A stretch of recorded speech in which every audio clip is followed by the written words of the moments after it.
So now, without further ado, it is my pleasure to welcome today's first speaker, Chris Jackson, Senior Vice President with Ipsos's political polling team. Chris, you have the floor. Thank you, Ellen. Greetings, everyone. Thanks for joining us today for our December Inside Track. This is our final Inside Track of 2024, our post-election Inside Track. And we'll be doing a lot of things today, so we will dive right in. But as always, I am joined by my colleagues, Sarah Feldman, Bernard Mendez. We will be going through this agenda together, and we will be trying to leave time at the end to answer any questions. So if you do have any questions, please don't hesitate to use the Q&A function of the GoToWebinar application. You can do that at any time, and we will come back to your questions at the end. Also, all of this data that we'll be sharing with you is public information. It has already been published. It is available on the Ipsos website. We will also be making this webinar available in the next day or so if you would like. And as always, Bernard, Sarah, and I are available. If you have any questions, you can just reach out to us directly. So today we're going to go through a number of topics. First, we will do the usual, starting off with the main issues facing the country, sort of what the landscape is as we're in this sort of transitional period between the Biden administration and the Trump administration that will be taking office next year. Then we'll be going a little bit deeper into the mood of the country, how people are responding to these significant political changes, the economic outlook at the moment. This election was very much characterized by views of the economy, and how are those views the same or changing? We will go over what the public is looking for from the next administration some, and we do actually have a lot more data that we're publishing here in the next week or so on that. So we'll have even more information as we head into next year and the Trump administration taking office. Finally, we will end with a few sections zooming out a little bit and about how public trust of institutions is actually a sort of a background driver of a lot of the trends we're seeing. There have been long-term changes in how the public views institutions, ranging from the government to the private sector to institutions to healthcare, et cetera. So we'll talk a little bit about that. And then finally, a little bit of a deep dive into the 2024 election.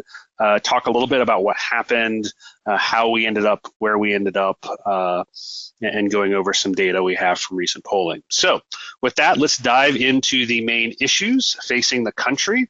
As always, we like to start off with our core political tracker. This is our monthly survey asking Americans a number of key issues that we track over time. The first we always like to look at is what Americans say the main issue is, or the most important problem facing the country. And we see a lot of consistency, not a lot of change in this since before the election. So we fielded our last pre-election wave the very beginning of November, the weekend basically just before the election. Then we fielded another wave of our core political in mid-November, about 2 weeks after the election, just before Thanksgiving holiday. We'll actually be coming out with our December wave of this next week. But what we're seeing in that is that despite the election, what Americans are seeing and saying that the main issues are is pretty stable. There has not been a lot of change. The economy remains the number one issue, 27% of Americans pointing to that. Political extremism, the number two issue, with about 22% in our most recent number, pretty in line where that has been all year. Immigration continues to be sort of a distant third, as it sort of dropped out of the top three early in the year and sort of has stayed at a position in sort of the low teens.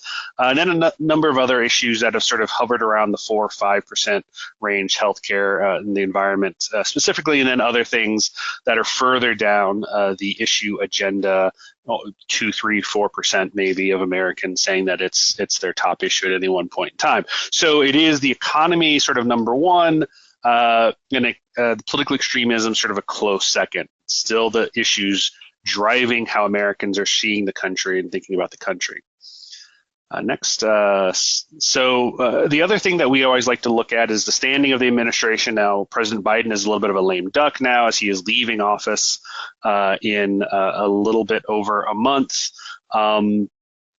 still trying to get a lot done via sort of executive orders and foreign policy where the president has a little bit more room to maneuver, but it does not seem to have affected how America views Biden and his job performance, which remains pretty low, 37%, about where we've seen him for most of the latter half of this year, where his approval ratings have been stuck in sort of that high 30% range. This, I think, and we'll sort of refer to this when we get to the election section, was one of the big challenges that Harris had in her race against Donald Trump for the White House, is just if the incumbent party is so unpopular with barely more than a third of the country happy about what they're doing, it's a very tall order to make a positive case about what you're going to do. So Biden's low approval rating, still low, still sort of unchanged. He hasn't seen sort of any positive movement in that since he announced he was not seeking the nomination or since the election. So these are sort of the two key factors that the American public is thinking about the economy, thinking about political extremism, and unhappy with the current administration. That is really sort of the background noise, as it were, of all the other things that we're going to be talking about.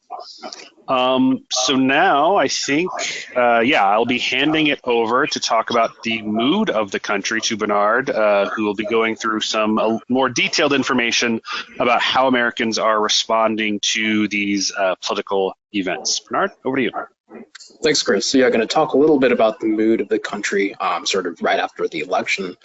So obviously, the election was probably the biggest thing that occurred in 2024, at least news-wise. It was something that was really hard to avoid for most Americans.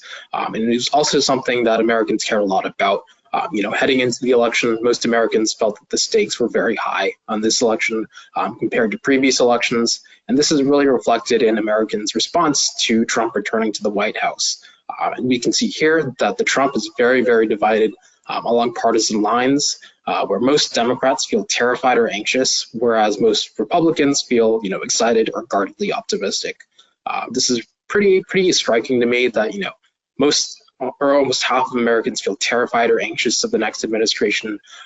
The other half feels pretty much the opposite about the next administration. But this is important because this really bleeds into other areas, specifically, with how Americans feel the direction that the country is headed, and other even non-political areas, such as Americans' perceptions of the economy over the next 4 years.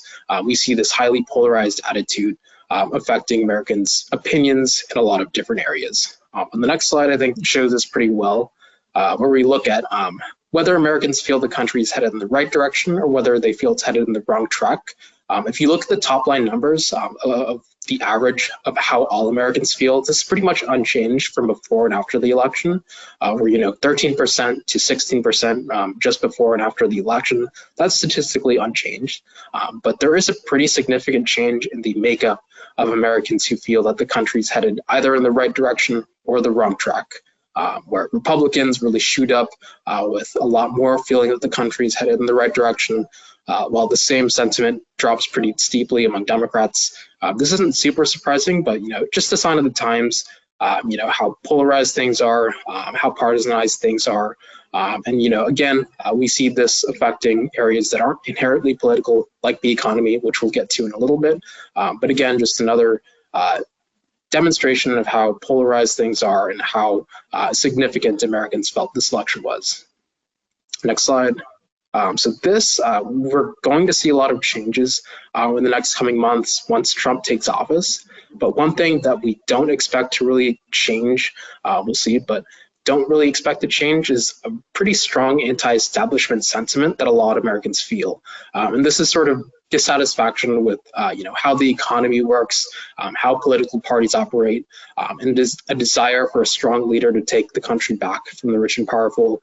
And this is something that, if you are familiar with Donald Trump's campaign, this is a sentiment that he really was able to use in his campaign as president. He was really able to speak to Americans' dissatisfaction with, the economic and political system that we all live in.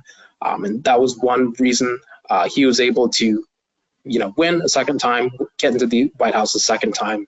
But really, this isn't exclusive to Republicans either. It's something that Democrats and independents also feel, So it'll be worth watching, as we head, it's very early, of course, but as we head into 2026 and 2028, looking at which parties or politicians are able to most effectively speak to Americans' dissatisfaction with the economic and political systems could be well positioned to succeed in upcoming elections, because it doesn't appear that this sentiment is going away anytime soon.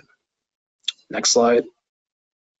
So I'll talk a bit about the economic outlook in the next 4 years. So as Chris mentioned before, and as we saw earlier, the economy continues to be the #1 issue among Americans, both before the election and after the election. It's something that I think most importantly, Trump used to win his 2024 election. As you can see here, a plurality of Americans that voted for Trump say they did so for economic policies.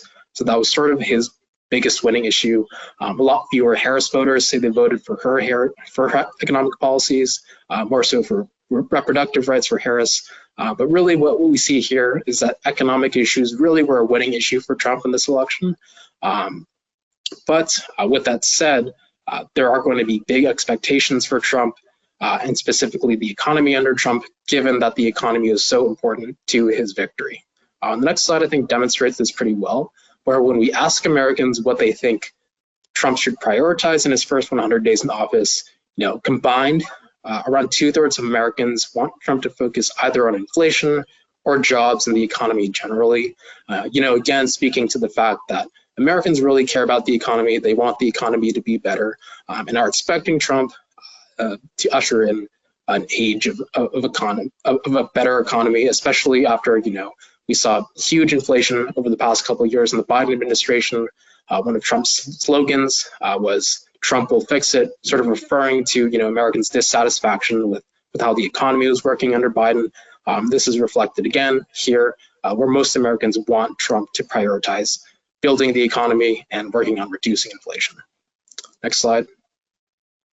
So this, I think, is a slide that sort of really should frame how we think about how Americans feel about the economy, or how Americans feel about the economy, where how Americans feel about the economy isn't entirely about the economy. Politics is a key driver of how Americans feel about the economy, where we saw in 2020, once Biden won the election, consumer confidence among Republicans dropped, while consumer confidence among Democrats actually increased. We haven't gotten any data back yet. Our first wave of consumer confidence after the election is coming out this week. So this will be something we'll be watching closely, whether we start to see the same pattern occurring in 2024, where Democrats potentially start losing consumer confidence, Republicans start gaining consumer confidence. But again, something to frame our discussions around how Americans feel about the economy is that it's very partisanized. It isn't necessarily always a reflection of how the economy is behaving.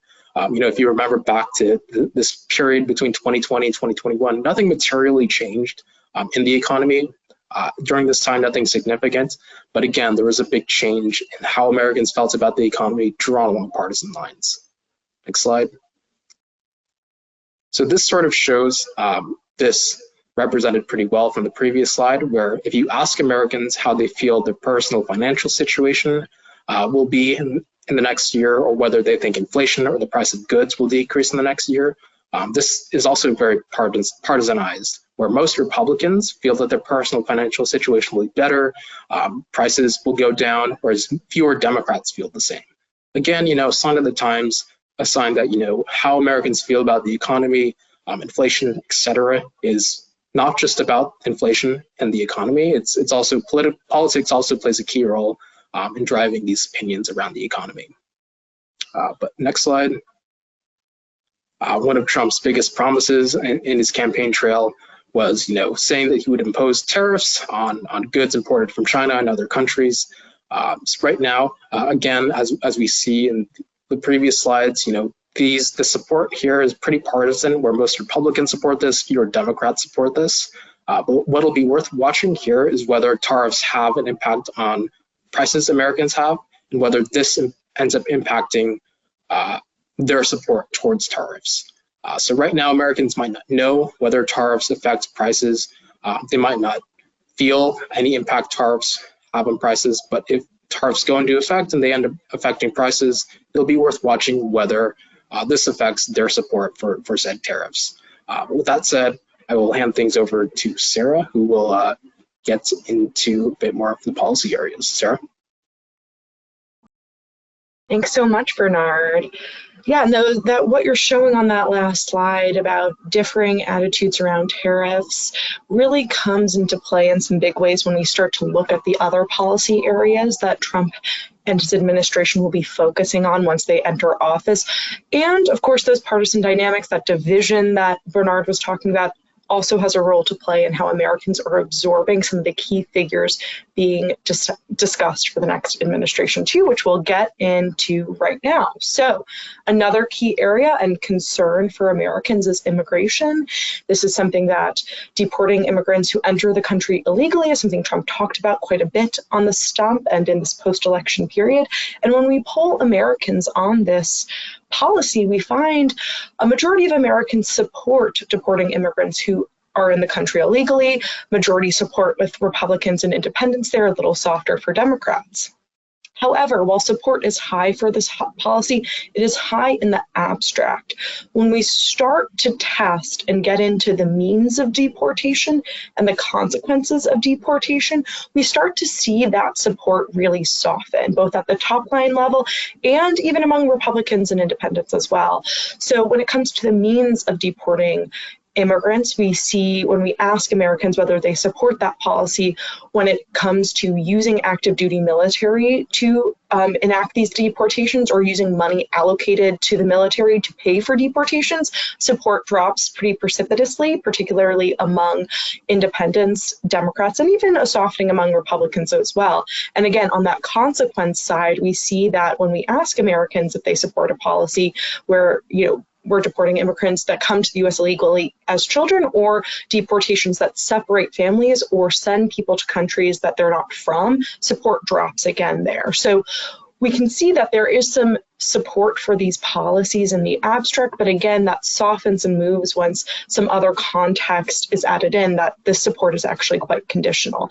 And we see that on a number of different policies, not just immigration. Now we see high support, a majority supporting negotiating a peace agreement between Russia and Ukraine, downsizing the federal government, even shutting down the US-Mexico border, and pretty wide swaths of support, particularly on that peace point with bipartisan support there. However, just like in that last slide, this support is pretty conditional. When we start to test some of the consequences of that, what that might actually mean and look like in practice, we see that support soften. So for example, downsizing the federal government, about 3 in 5 Americans, a little shy of that, support that policy. But if we tested, removing a federal service, we'd see that support fall a little bit more. Likewise, with negotiating a peace agreement between Russia and Ukraine, while we see about a little over 3 in 4 Americans supporting that policy, if we tested, that Ukraine conceding territory to Russia, that support would drop. So a lot of policies are supported in the abstract, but when it gets down to the nitty-gritty and the conditional context around that, we see a lot of that support fall, and that support fall among Republicans and Democrats in differing measures, but certainly a softening support across the board. Now, another important kind of news item in the past couple weeks following the election is who is going to be a part of Trump's cabinet and administration. And we've seen a lot of names floated. And when we go to Americans and ask how they feel about these folks, whether they'd have a good or bad impact on the country, we see a really range and mix of opinions, anywhere from a third to about half of Americans actually don't know some of the key figures being talked about as cabinet members or key administration officials. And among people who do have an opinion, there's almost equal measures people who feel that these folks would be good for the country as folks who feel that they would be bad for the country. So again, I think that really speaks to some of that deep-seated division that Bernard was talking about at the top, and that really cascades out and frames how Americans are feeling about policy, but also about the people who are peopling and making up the next administration. And to just add a little texture to that point, we asked this kind of interesting series of questions where, Americans can kind of put words to some of those more vague things we're testing with good and bad in the last slide. And again, we see a very wide range of words used to describe Trump's cabinet picks. So for Elon Musk, equal numbers of Americans feel that he is weird as innovative. RFK Jr. and Dr. Oz, almost equal shares of the public feel he is weird as he is capable. Some folks who have been roiled in scandal like Matt Gaetz and Pete Hegseth far more feel that those figures are disgraceful. I think, again, speaking to some of that news we saw about those figures. But overall, we're seeing a kind of a wide range of opinions, if any, developing around some of Trump's key cabinet picks and figures being floated for the next administration. So again, that polarization marching ever onward from 2024 into 2025, that's kind of been a constant in American life we can expect to see move forward. Now, of course, another big story around this election was trust. And trust in the election and electoral process was something that we were thinking and talking a lot about in the lead up to November 5th. Now that everything is said and done, we can go back to Americans and see how they're actually feeling about the legitimacy and accuracy of the election results. And we can see that among registered voters, far more Americans in 2024 feel that the results of the election were legitimate and accurate compared to what people were feeling in 2020. Now, that is largely coming because more Republicans, nearly all Republicans, feel that the results of the 2024 election were legitimate and accurate. That was really called into question for Republicans in 2020, where a majority in 2020 felt that the results of the 2020 election were the result of illegal voting or election rigging. Now, as Democrats have been on the losing side, we still see a majority of Democrats viewing the results of the 2024 election as legitimate and accurate. And we're not seeing that precipitous increase in the number of Democrats viewing the results as illegitimate. More folks saying that they don't know. So again, the question of election legitimacy, I don't think is gone. It is not lost. It is something that will be with us as we look ahead to other elections. But as 2024 goes, a majority of Americans are viewing and feeling that the results are legitimate and accurate, and certainly more than felt that way in 2020. Now, again, another part of the electoral process is the peaceful transfer of power, and most Americans are expecting a peaceful transfer of power over the next month or so, with majorities, regardless of partisanship, feeling confident that Donald Trump and the Biden administration will facilitate this peaceful transfer of power. Again, something that was called into question in 2020 that we're really seeing across the board support and confidence in.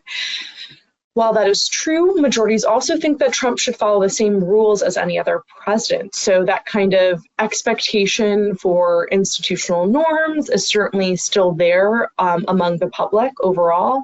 Majorities feeling that Donald Trump should have to follow the same rules as any other president, with Congress authorizing legislation and approving high-level officials. That's true regardless of partisanship, though slightly more Republicans feel that Donald Trump should get to do what he wants and appoints who he wants outside of any checks on his power and authority. So, overall Americans are feeling that everyone should be playing by the rules, and there is some expectation that the rules and norms of a peaceful transfer of power should continue. But of course, there's also concern that it won't. Now, most Americans, nearly all, feel it is very important for the next president to work to unify the country and restore trust in American institutions. I think that really speaks to some of that division and fear and anxiety, along with elation that Bernard was talking about at the top. However, a substantial chunk of the public is also concerned that institutions won't be able to effectively check President Trump's power. So while there is this expectation for unity, expectation for restoring trust, this expectation for the continued peaceful transfer of power, there is worry that that won't happen and that institutions won't be able to effectively do that. And while we're talking about this election and the kind of fallout from that, I do kind of want to contextualize contextualize this conversation around trust within the broader American landscape and widen our aperture beyond this just one election to the past 50 years. Now, if we look at trust over that time frame, that broader time frame, we can see that trust in the federal government has been softening for quite some time. About 50 years ago, a majority of Americans were confident in the people running both the federal government and major companies. Flash forward to roughly present day, and that trust in the federal government has really softened by a considerable amount, even as trust in major companies has remained roughly the same. So that is to say that these questions of trust, these concerns about institutions kind of holding up have really been with us for some time. And it really, I think, speaks to kind of that strong anti-establishment sentiment that's very pervasive that Bernard was talking about at the top, that's really feeding into and fueling some of this concern and worries about the federal government and trust in that institution. And if you're a brand or company thinking about that for yourself and your business, I think it's really critical to remember kind of the goodwill that companies do hold with the public, and the ways in which polarization can kind of pull some of that away when people wade into it. So really key concerns and trends to keep in mind as we move forward into 2025. But we would be remiss without talking about what exactly happened in 2024. I know that's what everyone is eager to learn more about. So I will kick it over to Chris, who will kind of dive into who voted and what happened in 2024. Thank you, Sarah. Thank you, Bernard. Yeah, so the election happened. Some people were surprised, though you shouldn't have been if you've been on our inside tracks all year long. We've been saying how the fundamentals of the election favored Trump, Biden's low approval rating, the focus on the economy, the just general discontent that existed in the American public, all suggested that Trump should be viewed as a stronger candidate. And then sure enough, come election day, what happened is there actually was relatively high turnout across the board, but Republican turnout, Trump turnout particularly, was quite strong. And this is actually the number of actual votes cast in every presidential election. Going back to 2000, this is in millions, so it's 51 million versus 50 million, for instance, and Gore versus Bush, though Bush there's actually 50.5 million, just rounds down. And you can see that over time, the number of votes cast has been climbing. That's a function of population growth as much as anything. And this election that we had last month is the second biggest election in U.S. history, the second most votes cast after the 2020 election, which is still the record holder. And what you can see here is that Donald Trump has increased his performance basically every election where he has stood as a candidate. He went from 63 million votes in 2016 to 74 million in 2020, and improved on that slightly to 77 million this year. Democrats, on the other hand, have seen a little bit more volatility in their support, going from a high of 69 for Obama in the 2008 election, then dropping back down to 66 for Obama's reelection and Hillary Clinton's race in 2016. Then Joe Biden, who is still the record holder as the presidential candidate who has gotten the most votes in American history, with 81 million votes in 2020. And then Harris, came up a little bit short with 75 million votes total for her. That actually makes her the third highest vote getter in American history after Trump in this election and Biden in 2020. Indeed, if Harris actually, if Trump had performed like he did in 2020 and Harris performed as she did, she might have been able to win it. Certainly if Harris had performed like Biden did in 2020, even with Trump's improvement, she would have won. So really the big story here is Trump has made some gains, but the bigger difference is actually Harris not being able to hold on to about 6 million of those Biden voters in 2020 who were behind him. And there's a couple of different trends that are actually happening beneath that data. So if we go to the next slide, this is still in actual votes. for the election. This is just looking at the last three elections, 2016, 2020, and 2024. And this is based on poll data projections, so it's not 100% accurate, though it's pretty reliable. And what we can see is some interesting patterns. One, it's clear that Trump's base is overwhelmingly white Americans, particularly non-college white Americans. The Democratic base actually is still mostly also white Americans, though a bigger chunk of their vote, about a third, is coming from Black and Hispanic voters. But the data suggests, our data suggests, that some of the key differences in this election were Trump actually doing a little bit better among non-white voters, particularly among Hispanic voters, where he went from just under 6 million votes to over 9 million votes, even as he actually seems to have maybe lost a little bit of ground with white voters, going from about 63 million to about 61 million. Harris did a relatively significant amount worse than Biden, with both white voters and Black voters losing about 5 million white voters and about 3 million Black voters, but actually got more Hispanic votes than Biden did. That, again, is more of a function of population growth. The Hispanic population is rapidly aging into voting age, so there's certainly a lot more of them than there were in prior elections. But you can see that there are the story of the election is actually a little bit more complicated than some of the initial post-election summaries made out to be. And one of the groups that actually I think is really interesting in our data is Trump seems to have done a fair bit better with college-educated whites. That seems to be the biggest source of his improvement, as well as with Hispanic voters. He went from 20 million college-educated white voters to 26 million this year, so 6 million more in that space, even as he lost a little bit of the non-college white, which actually just had lower turnout across the board.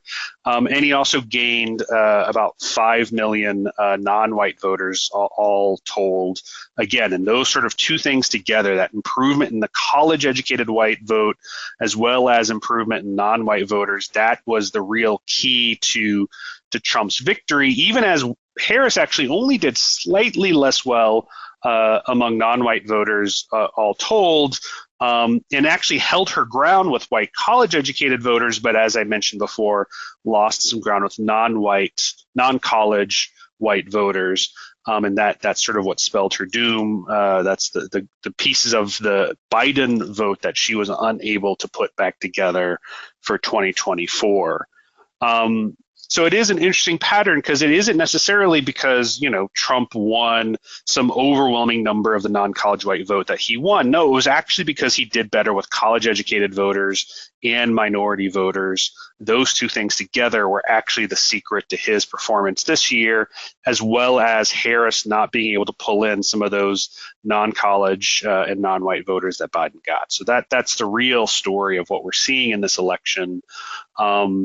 And digging into that a little bit more, we see some interesting patterns. So this is from Ipsos's longitudinal poll. One of the things we see is that among people who said they were voting for Trump and said they were voting for Harris in September, the Trump people were more likely to follow through and actually vote, 73% of them versus 68% of those Harris voters who ended up actually following through and showing up to vote. So there's a little bit more consistently, a little bit more loyalty, as it were, in that Trump base.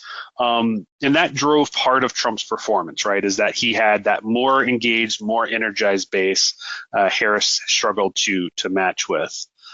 Keep going, please. And then digging into it some more, this is showing people who voted for Biden in 2020 and Harris in 2024 versus people who voted for Biden in 2020 but did not vote for Harris in 2024. Either they didn't vote or they changed to vote for Trump or a third party.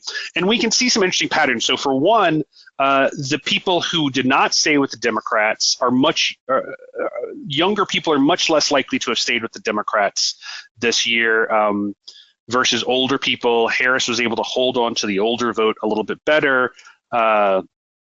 but you can see, at least in the composition of them, that younger people sort of defected from Democrats at greater rates. Likewise, as we sort of saw in the slide showing sort of the absolute votes earlier, Harris still did pretty well with white voters. She struggled to hold on to Black and Hispanic Biden voters. Those, again, were some of those groups that didn't come back and vote for her in the 2024 election. Next slide. And I think one of the real reasons why this is happening is about sort of how people get their information, how they get their news. This is a topic that we've hit upon a number of times here. And we see that among those groups that did not stay with the Democratic Party, that voted Biden and did not vote Harris, they're much more likely to be getting their news from social media or other news sources, less likely to be sort of using traditional or mainstream media. And I think that has a lot to play on why they ended up not staying with the Democratic Party, because the Harris campaign really struggled to get their message through, any sort of positive economic message, anything about sort of improving economic conditions, through to people who weren't following sort of traditional news outlets. And, you know, as we showed in some of our prior Inside Tracks, Americans weren't really in touch with sort of the overall trends and what's happening in the economy, except for the fact that prices were high. And that, again, was one of the real challenges I think Harris was dealing with, and that ultimately spelled Trump's victory in the election. Next slide. And to that point, inflation and increasing costs was the top issue for those people who did not stay with the Democratic Party, those Biden, not Harris voters. You can see almost twice as many saying that was their number one issue. Political extremism played much better to the more loyal Democratic base, the people that stayed with them. Abortion, you know, sort of down the list of the issues, 21%, 17%, about the same really, but not necessarily the issue that was going to drive huge levels of turnout like I think the Democrats hoped it would. And instead, it was really inflation, it was cost of living that was the impediment at the end for Harris reassembling that Biden coalition. Next slide. One other thing that's just interesting to note is that when we look at these people who voted for Biden and not for Harris, they're also less likely to sort of hold strongly liberal positions. That's not to say they're holding conservative positions. They just don't seem to care as much about some of the cultural or social orthodoxies of the Democratic Party. So we're showing you the percent that disagree with these statements. That's essentially, you know, that are objecting to it. And you can see, for instance, this statement about sort of traditional family structures. Biden-Harris voters strongly disagree. 65% disagree with that, versus these Biden defectors where only 36% disagree. That's, again, most of the rest are in sort of a middle category that they neither agree nor disagree. It's not like they overwhelmingly support it. They just don't care. And I think this is a characteristic, right, of a lot of the social issues that the Harris campaign and Democrats largely were campaigning on just did not matter to a lot of this group of people who were instead focused on cost, focused on inflation, getting their news from places other than traditional media, driving a lot of the challenges to the campaign in a space that I think that the Trump campaign actually ended up doing relatively well in, reaching people that sort of got their news from those sort of atypical sources, and you know, pushing a message of, you know, Trump's going to fix things. That was pretty effective. Next. Finally, we asked people in a recent poll if they regretted their vote, and most Americans say no. You know, 90+% of Harris or Trump voters say no. Though with Harris voters, there is a chunk that say they have regrets, 9% who said they have regrets. We didn't follow up and ask them what their regrets were, versus 3% of Trump voters who said that they have regrets. So, you know, you can see that there is not a lot of people who are particularly unhappy. So there was this sort of social media driven thing of like people looking for like, how do I change my vote after the election? Not really a real thing, or it's a real thing for like a very small number of people. Instead, most people are content with their choices, even if maybe, as we saw in some of the earlier slides, they're not 100% happy with how the election played out, at least for their side. Next. All right, I think that's it. So as I mentioned, we have time for questions and answers. So please use the Q&A function of the GoToWebinar application to register any of your questions, and we will answer as many of them as we can. If we don't get to yours, please include your name in it, and that way we can send you an email with a response to your question if we end up running out of time. All right, so first question, how did the polls do this year? Gotten that one a lot. So the polls, I think, writ large, well, there's sort of two ways to sort of discuss that, right? I think in terms of telling the story of the election, of what was happening in the election, I think polls did really well. I think we captured, us and all the other polls that were in the marketplace doing public research, really captured sort of this discontent, this unhappiness, this sense that the economy and inflation and cost of living was a big driver of people's sort of attitudes, that abortion, even though it had won a lot of off-cycles election, wasn't necessarily a top-tier issue for voters, and which seemed to happen on the election day. So I think that the polling really did capture a lot of the sentiment about what was happening in this election correctly, and did a good job of helping tell the right story about, the correct story about what was going on in the American public. In terms of the pure numerical accuracy of the polling, we're still sort of working on that, though I think all in all it is a relatively okay year for polling. The average of the public polls showed essentially a tie or a toss-up. Any pollster that was out in the public market in the last month or so, if they're on the record, was essentially saying that it's really close and it's going to come down to which side shows up on election day. It's going to come down to turnout, basically, and that's something that's hard to model in a survey. And indeed, that's what happened, right? It was the Trump side turning out and the Harris side not turning out, and that's the difference between this razor-thin, coin flip of an election to one where Trump ended up winning all of the swing states by small margins, right? By a point, by 2 points, maybe. It's not like it was a 10-point blowout, right? It went from a 50-50 election to a 51-49 election, and again, that's a matter of just turnout of who shows up. So I think all in all, the polling industry did pretty well. Was telling the right story, had something approaching the right numbers. There is, of course, always room for improvement. I think a lot of us are still trying to get a handle on this Trump vote, this Trump electorate. It's still a group that's hard to capture, and I have a number of theories about exactly sort of why that is, and it's not actually specifically about Trump as much as it is just about how communications technology has changed and how we interact with each other has changed. But yeah, I think all in all, it was actually a pretty decent year for polling. The only people who seem to be complaining a lot are liberals who are unhappy with the results, who are like, "How could this happen? You didn't warn us." And it's like, "We did. We were telling you all along that Trump could win. I don't know why you didn't hear it. I'm sorry." So yeah, so I think it's a decent year for us. Let's see, what other questions do we have? I don't see any other questions actually yet. We'll give folks another minute to register any if they do have them. Here we go. I see one now. So what surprised us the most with the election? That's a good one.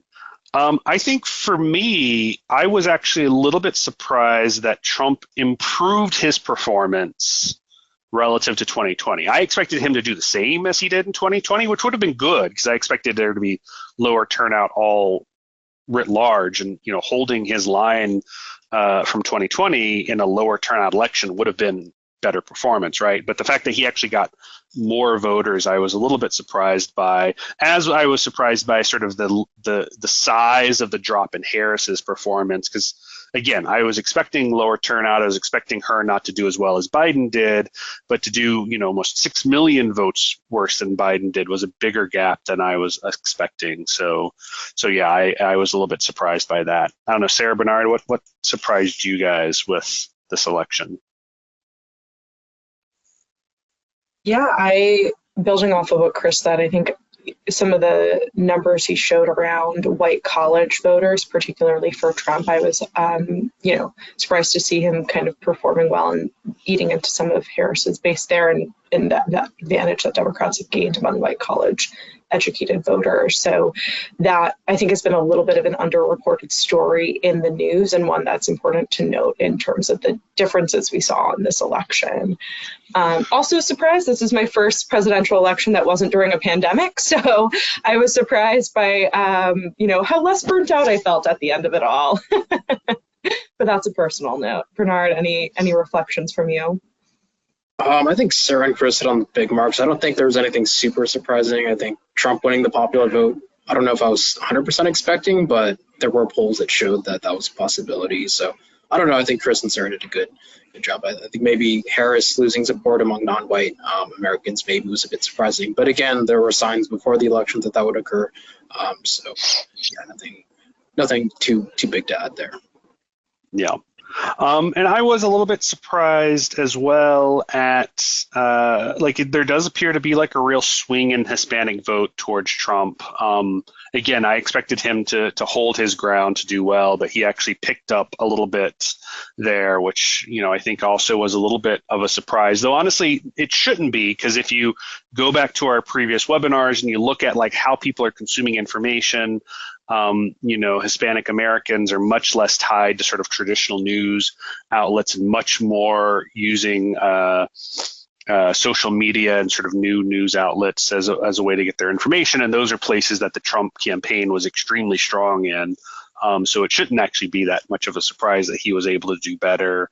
He did better in 2020 than he did in 2016. It's interesting. He's actually probably the Republican president who's ever had the best performance with Hispanic voters. So that I guess probably shouldn't have been as much of a surprise, but I was a little bit struck by that as well.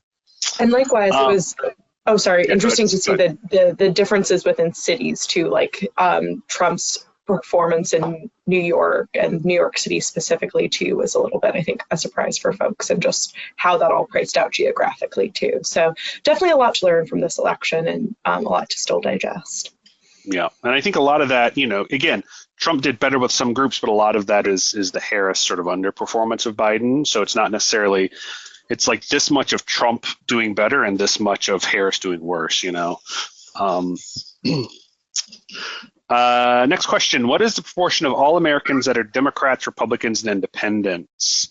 It depends on exactly how you define it. If you just ask people, are you a Republican, independent, or Democrat, you get about 30% who identify as Republicans, and another 30% who identify as Democrats, maybe just under like 28%. And the rest identify as independents or something else. So the plurality of Americans rather identify as independents or something else. But if you ask those people, like, well, do you lean and sort of typically vote Republican or Democrat, most of them say yes. So once you do that, you actually end up with something closer to 45% of the country saying that they are Republican or lean Republican, 45% of the country saying that they're Democratic or lean Democrat, and then 10% that are truly independent or something else. Republicans might outnumber Democrats by 1 or 2 percentage points right now, but that's something that's been pretty close for the last couple of years. But that is actually a big change from like the Obama era, for instance, when Democrats typically had a 4 or 5 percentage point advantage in that self-identification. So there has been a bit of a swing or a switch in that self-identification where people are increasingly identifying as independents, and then in that push item, Republicans are doing better than Democrats, so there's sort of more sort of performance in that sort of Republican leaning or Republican identifying group. Next question, did early voters behave or have different attitudes than those who voted on election day? Sarah, Bernard, do you guys remember sort of the early vote versus day of vote data offhand? I don't remember it as fully, but from what I do remember, I think we saw, definitely saw more partisans, explicit partisans in that enthusiasm. I think that was a big push, Trump's campaign of getting folks to the polls early. And of course, that was a cornerstone of both the Democratic campaign in 2020 and 2024. So just some more explicit partisans kind of coming through in the early vote. Especially in the swing states. But yeah, very great question. Something, again, interesting to look into a little bit more. Yeah, and I think the early vote, because early vote is changing so dramatically every election cycle, it's sort of hard to get any patterns out of it, because like 2020 with the pandemic, as Sarah mentioned, was a very different year. Democrats were overwhelmingly voting early. Republicans were overwhelmingly voting on election day. That more Democrats than Republicans voted early this time, but it wasn't nearly as overwhelming. And the Republican day of election vote wasn't as overwhelming either. So it sort of balanced out a little bit. But again, it's hard to figure out what normal is because it's such a rapidly changing system. I don't see any other questions. If anyone else has any questions, please send them in. Otherwise, I think we'll call it a day. So thank you for joining us again for the final 2024 Inside Track. We will be returning next year, though I think we'll be going back to doing it every 2 months rather than every month in the off year. We will be sending a note around, though, on the schedule. As I mentioned before, all of this data is publicly available. It is available on the Ipsos website. We will also be making this webinar and this deck available in the next day or so, so you'll be able to access it if you'd like. You're certainly welcome to use it, share it, what have you. If you do have any other questions, you can always reach out to Sarah, Bernard, or I. We're certainly happy to discuss any issues with you. Otherwise, have a great day. Thank you for joining us. Happy holidays, and we'll talk to you again soon. Take care.